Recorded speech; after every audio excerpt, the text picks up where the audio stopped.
Chocolate balls చేశానండి. మా Sanju phone చూస్తూ ఉన్నాడు. ఇవైతే కనిపించాయి. అమ్మ నాకు ఇవి చెయ్యమ్మని చెప్పి అడిగితే చేశానండి. చాక్లెట్స్ బాల్ చేయడం కోసం ముందుగా పల్లీలను దోరగా వేయించుకోవాలి.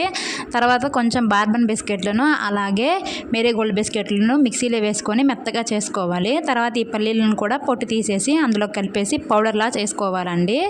తర్వాత అందులో చాక్లెట్ క్రీమ్ ఉంటుంది కదా, ఆ క్రీమ్ని కొంచెం కొంచెంగా వేసుకొని కలుపుకోవాలి. ఇలా రౌండ్గా బాల్ లాగా చుట్టుకోవాలండి. ఒక్కొక్కటి బాల్స్ లాగా చుట్టుకున్న తర్వాత ఒక ప్లేట్లో వేసేసి చాక్లెట్ క్రీమ్ ఉంటుంది కదా, అందులో ఇలా స్పూన్తో ముంచేసి తీసుకోవాలండి.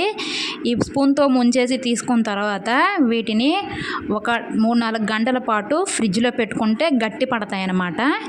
ఈ విధంగా చేసుకుంటే పిల్లలకు ఎంతో ఇష్టమైన చాక్లెట్ బాల్స్ అయితే రెడీ అయిపోతాయండి. చూడండి, ఫ్రిడ్జ్లో పెట్టిన 4 గంటల తర్వాత అయితే ఇలా అయ్యాయి.